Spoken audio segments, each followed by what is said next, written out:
Hello everyone. हम पढ़ रहे थे केमिस्ट्री क्लास 9th का chapter number 3 atoms and molecules.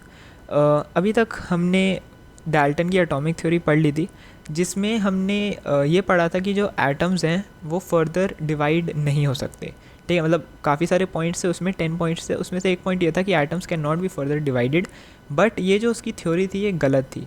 ठीक है, हमने उसी के बाद जब उसके वो पढ़े थे, लिमिटेशंस पढ़ी थी, तो उसमें बताया था कि जो एटम्स हैं उनको हम डिवाइड कर सकते हैं।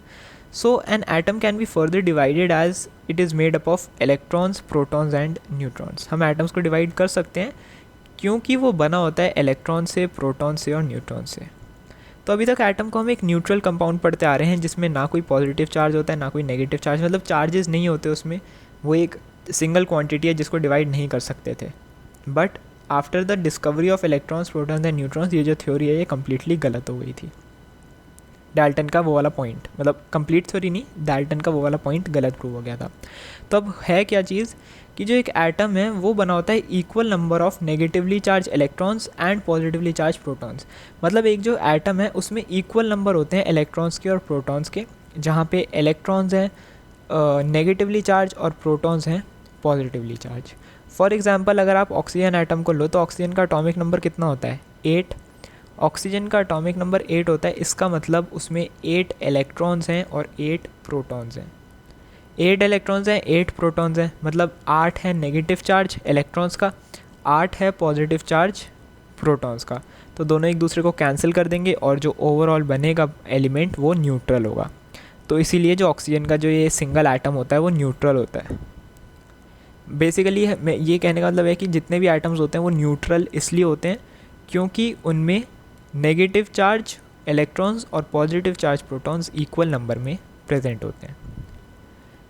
अब एक चीज़ डिफरेंस, मतलब ये डिफरेंस में आ सकता है कि अगर हमें बोला जाए difference between electrons and protons, तो एक पॉइंट तो हमने ये पढ़ लिया कि इलेक्ट्रॉन्स जो होते हैं वो नेगेटिवली चार्ज होते हैं और प्रोटॉन्स पॉजिटिवली चार्ज। सेकेंड ये होता है कि an electron can be removed और added in an atom while protons can not. मतलब एक एटम अपने इलेक्ट्रॉन्स लूज़ कर सकता है या गेन कर सकता है, बट वो प्रोटॉन्स को लूज़ या गेन नहीं कर सकता। वो अभी हम आगे देखते हैं। मैं इस लाइन का क्या मतलब है, gaining and losing of electron, अभी आगे आएगा। So the atom get charge when there is change in electrons. तो जैसे ही इलेक्ट्रॉन्स में चेंज होता है तो जो एटम्स हैं उनमें चार्ज आ जाता है। अब वो चार्ज कैसे आ सकता है?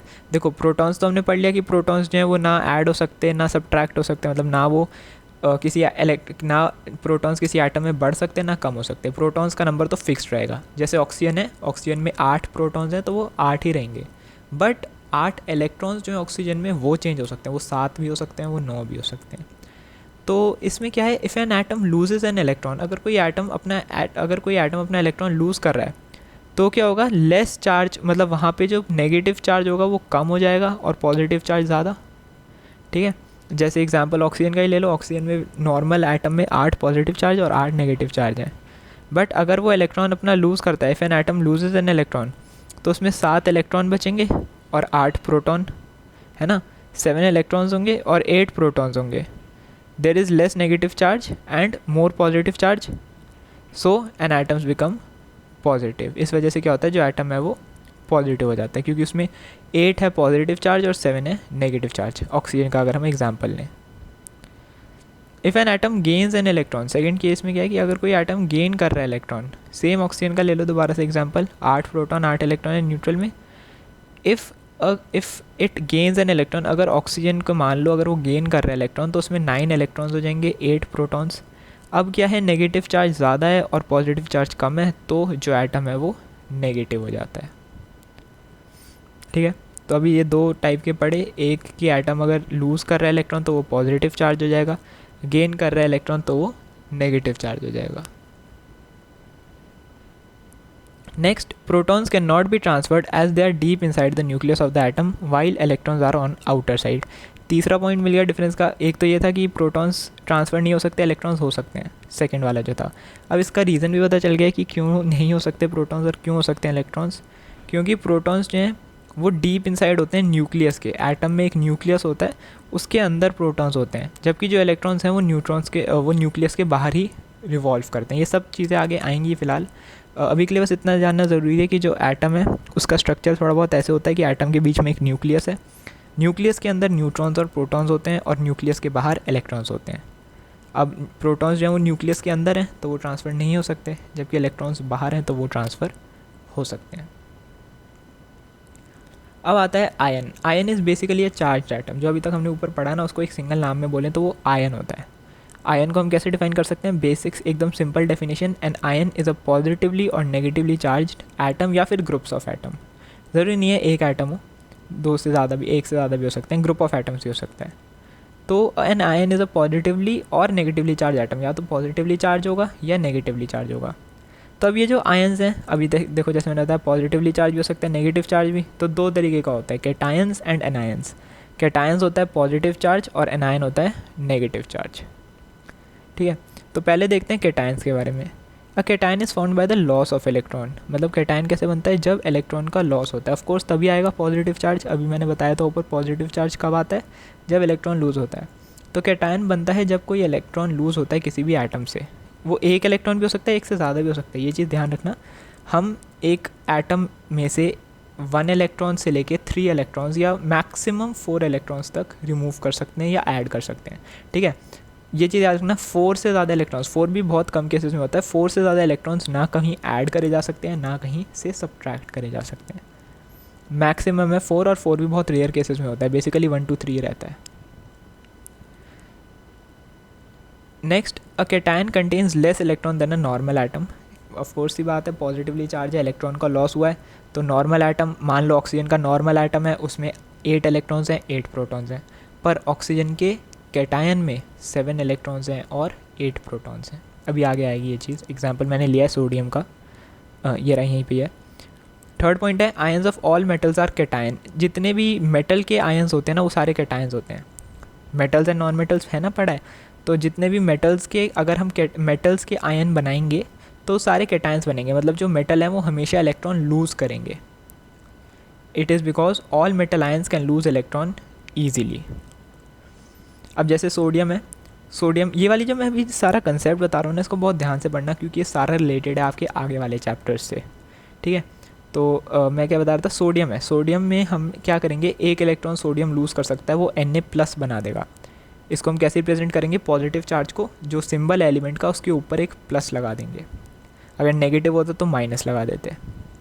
तो ये सोडियम है, प्रोटॉन है इसके पास 11, इलेक्ट्रॉन है इसके पास 11। नेट चार्ज जो है इसका वो कितना हो गया?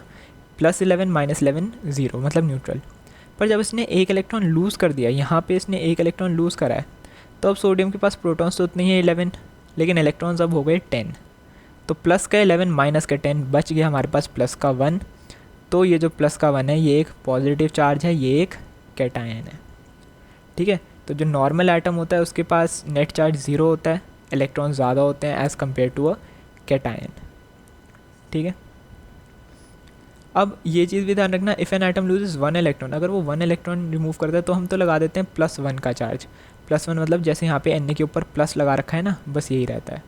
पर अगर कोई एक से ज़्यादा कर रहा है, जैसे अगर 2 इलेक्ट्रॉन्स लूज़ कर रहा है, जैसे ये Mg 2 इलेक्ट्रॉन लूज़ कर रहा है तो ये बन गया Mg2+। Al 3 इलेक्ट्रॉन लूज़ कर रहा है तो ये बन गया Al3+। तो जैसे जैसे जितने इलेक्ट्रॉन लूज़ करेगा उतना ही चार्ज उस पर आ जाएगा। एक चीज़ दोबारा से बता रहा हूँ, जो इलेक्ट्रॉन्स हैं वो मैक्सिमम 1 से लेकर 3 तक ही कोई एटम गेन या लूज़ कर सकता है। 3 से ज़्यादा बहुत रेयर केसेस में 4 होता है, मोस्ट ऑफ द टाइम नहीं होता। उसके बाद आता है एनायन। एनायन होता है नेगेटिवली चार्ज, जो बनता है गेन ऑफ इलेक्ट्रॉन से। ठीक है, वो एक भी हो सकता है या एक से ज़्यादा, वही 3 तक गेन भी हो सकते हैं बाय एन एटम।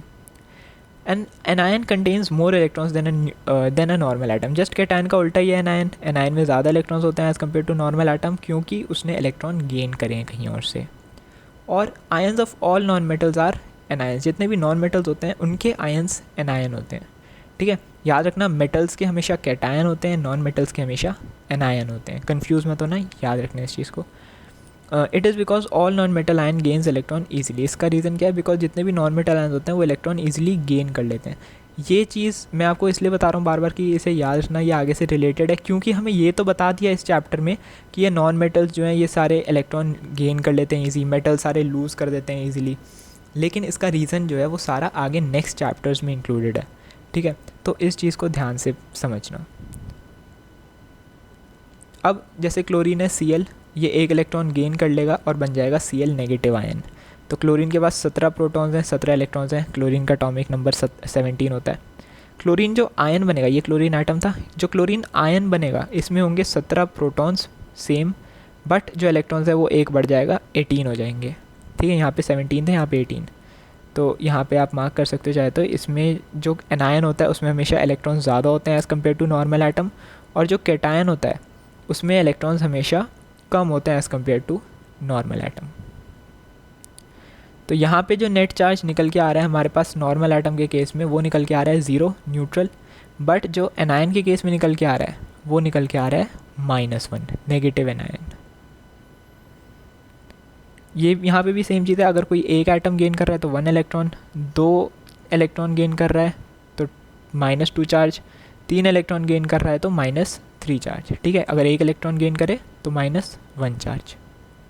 एग्जाम्पल वही Cl के साथ Cl नेगेटिव, O ने 2 गेन करे तो O2 नेगेटिव, N ने 3 गेन करे तो N3 नेगेटिव। और ये गेन वगैरह कैसे हो रहे हैं सब मैं दोबारा बता रहा हूँ, आगे चैप्टर्स में इंक्लूडेड है। यहाँ पे मैंने वही जो जनरल पॉइंट्स जो मैंने आपको स्टार्टिंग में बताए थे वो लिखे हैं कि an atom can not gain और लूज मोर देन 3 इलेक्ट्रॉन्स। 3 ही लिखेंगे क्योंकि 4 बहुत रेयर केसेस में होता है। So an atom can not gain और lose more than 3 electrons. It can not lose more than 3 electron because of very high energy requirement. वो 3 इलेक्ट्रॉन से ज़्यादा लूज़ नहीं कर सकता क्योंकि उसको बहुत ज़्यादा एनर्जी की ज़रूरत होगी तीसरे से ज़्यादा इलेक्ट्रॉन रिमूव करने की। जो मैं 4 का बता रहा हूँ वो भी एक तरीके से 4 इलेक्ट्रॉन लूज़ नहीं करता, वो शेयरिंग होती है। ठीक है, वो बाद में आएगा। It can not lose more than 3 electron, 3 electron से ज़्यादा वो लूज़ नहीं कर सकता due to high energy requirement. और 3 से ज़्यादा गेन नहीं कर सकता बिकॉज एवरी आइटम के बीच में रिपल्शन होती है। ठीक है, वो 3 से ज़्यादा इलेक्ट्रॉन इसलिए गेन नहीं कर सकता क्योंकि एटम के अंदर जो इलेक्ट्रॉन्स हैं वो आपस में एक दूसरे को रिपेल करते हैं। ठीक है, तो वो रिपेल करेंगे तो हम 3 से ज़्यादा नहीं डाल सकते। अगर चौथा डालने की कोशिश करेंगे तो वो जो बाकी के इलेक्ट्रॉन्स हैं वो ऑटोमेटिकली उसे रिपेल कर देंगे। यहाँ पे एक करेक्शन कर लेना है, it will not be an atom, it will be an electron. ठीक है, इलेक्ट्रॉन के बीच में रिपल्शन होगी। लास्ट आता है simple and compound ions. Simple ions होते हैं जो सिर्फ एक एलिमेंट के आयंस होते हैं। ठीक है, they are found by single atom, जैसे O2 negative, Al3+, Mg2+, Cl-। Anions भी कैटायंस भी, ठीक है, दोनों को इंक्लूड कर रहे हैं। तो सिंपल आयंस होते हैं जो एक सिंगल एटम से बने हों, जबकि कंपाउंड आयंस होते हैं जो एक ग्रुप ऑफ जॉइंट एटम से बने हो या फिर एक मॉलिक्यूल के आयंस हों, जैसे CO3 2 नेगेटिव, इसमें कार्बन भी है ऑक्सीजन भी है, दोनों का कंबाइंड चार्ज है 2-, SO4 2-, NO3- OH नेगेटिव या माइनस, नेगेटिव बोल लो वैसे ज़्यादा बेटर है। तो यहाँ पे सिंपल आयंस और कंपाउंड आयंस छोटी सी डेफिनेशन। ठीक है, अब नेक्स्ट वीडियो में फिर आगे का टॉपिक कवर करते हैं। इस वीडियो के लिए बस इतना ही।